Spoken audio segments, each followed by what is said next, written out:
Hello everybody, happy Thanksgiving. So tomorrow is Thanksgiving Day. Living in America, don't you wish to make a real Thanksgiving dinner just like the Americans do? So here is how I made it the first time.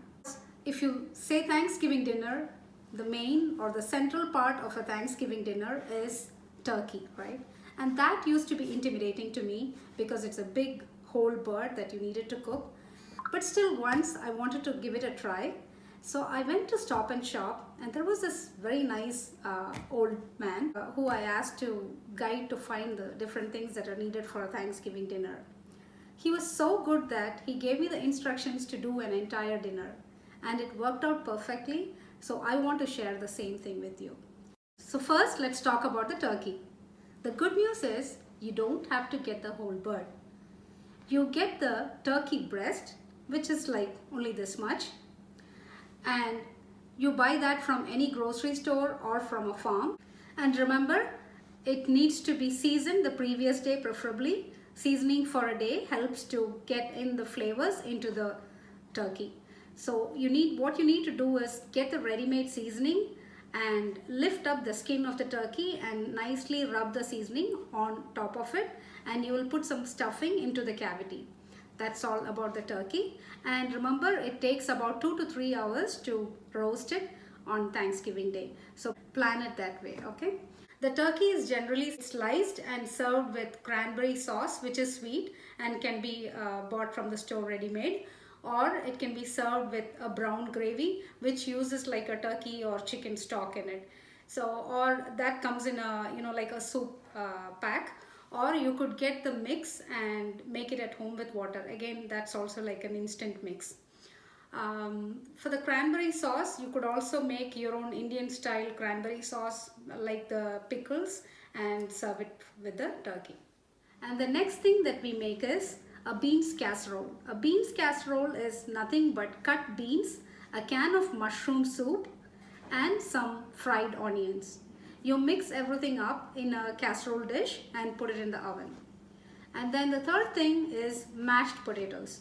So you could buy the instant mashed potatoes bag, and all you need to do there is to boil some water with butter, add some cold milk and the pack of mashed potatoes, which is dry, and you keep stirring and it immediately cooks up in the hot water butter mixture. So we got the turkey, we got the mashed potatoes, we got the beans. So that's pretty much a complete meal. And then of course you need a dessert. You could make a pumpkin pie, which goes very well with a Thanksgiving dinner because it's all about pumpkins and the season is of pumpkins.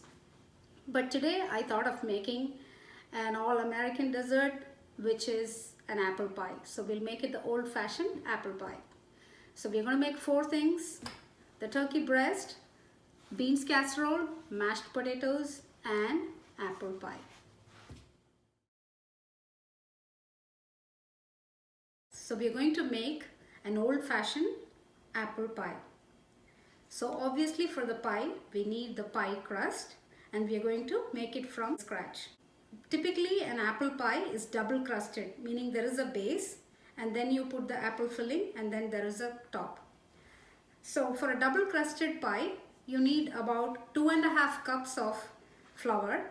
But since my food processor is small, I'm going to divide it in half. So whatever measurement I'm going to say is for the single crust. For a single crust, you need 1 1/4 cup of all-purpose flour, 1 stick of unsalted butter that needs to be cut into 1/2-inch cubes, 1/2 tablespoon of sugar, 1/2 teaspoon of salt, and 1/8 cup of ice cold water, which is about 30 ml of ice cold water. The butter is cut into 1/2-inch cube. So I'm going to pulse together the flour, the sugar and salt. Okay, just a couple of pulses. And to this I'm going to add the cut butter.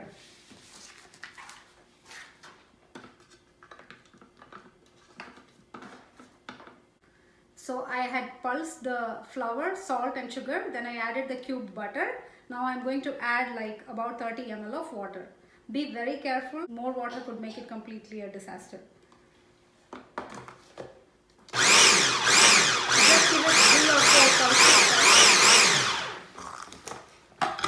Okay, get it out and then we're going to work the dough. So I got the mixture from the food processor. So I'm going to work the dough. See, it just sticks together, but it's still crumbly and powdery. So, and the key to making the pie dough is that the butter is not completely soft. It's still like, you know, small pieces. That's what makes the pie crust flaky. So it has to be worked cold and baked hot.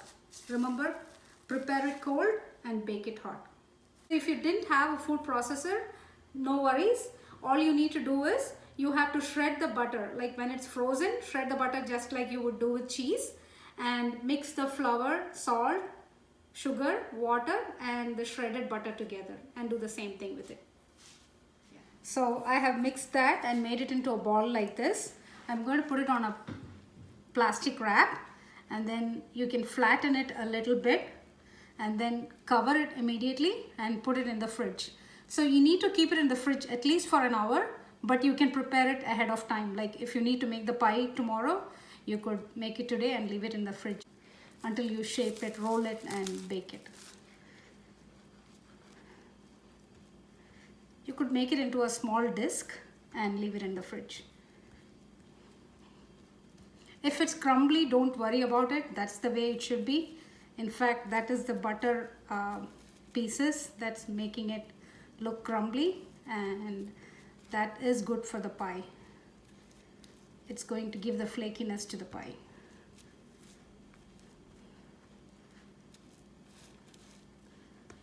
Okay.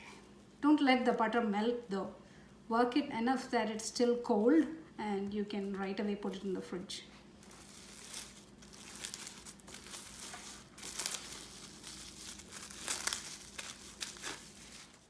So here we go. We are ready with our turkey breast. So this one I got from Stop and Shop. So this was from the frozen section. So I got it like day before yesterday and put it in the fridge. So right now it's a little soft and thawed completely, and it's the frozen young turkey breast.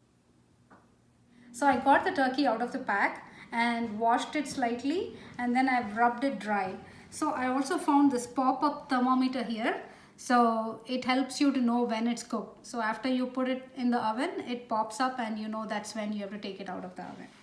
Okay, so this is the skin that I was talking about. So cut it wherever you need to and lift up the skin completely, and then put the seasoning. This is the seasoning I bought and it goes well with turkey. So you rub this and salt all over the turkey breast.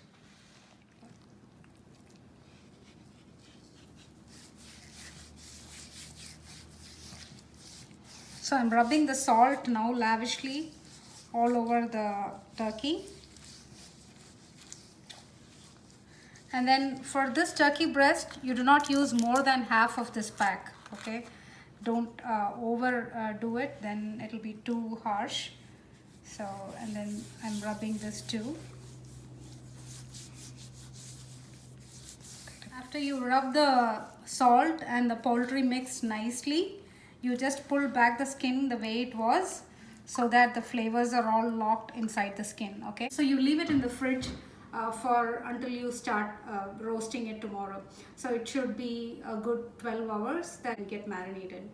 So when you put it in the oven, take a baking dish, or there is trays that are sold, heavy duty trays for turkey.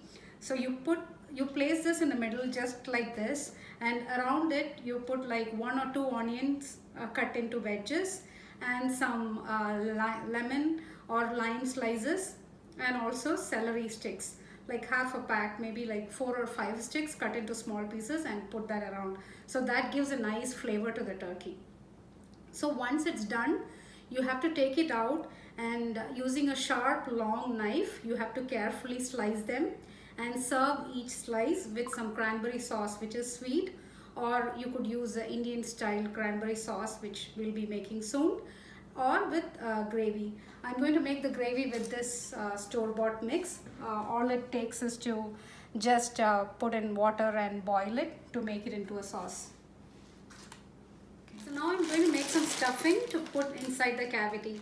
This is an optional step. The stuffing can be made in a baking dish and eaten separately too, with some turkey broth and the stuffing mix, which looks like croutons mixed with some herbs, and garlic and onions and celery, and put it in a baking dish, and it fluffs up. You can eat it as a separate dish, but I'm going to use this purely as a stuffing to go into the cavity. You may or may not like the taste of it. I personally didn't like it, but I think it gives the flavor to the turkey, and it keeps it not empty. I somehow feel that it helps to cook it more evenly. So I'm going to use half pack of this and add some chopped garlic. This must be like 4 or 5 cloves, and some onions. This is 1 medium sized regular onion, and 2 sticks of celery. And going to mix it up with juice of 1 lemon. I'm going to mix this up with the juice from 1 lime. You could use lemon too, whichever flavor you like better.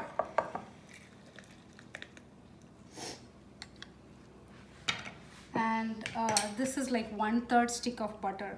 So mix this well, and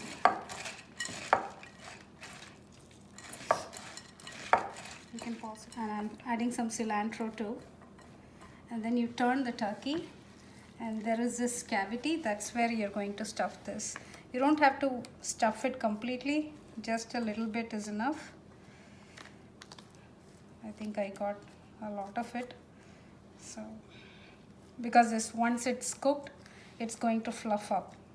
This can be separately cooked and eaten. I think that tastes better without that intense turkey flavor. So you could just use some broth and put it in the oven. Okay. So now I have flipped the turkey back into a baking dish. You could get a roaster tray, aluminum tray that's sold in the stores, or you could use a baking dish like this. And I have cut some onion wedges. I put some chopped onions too, and some onion wedges, and there is some celery. So I'm going to put this around here so it will add some flavor. You pop up thermometer and then nicely wrap it with plastic wrap, and going to leave it in the fridge until I'm ready to roast it tomorrow.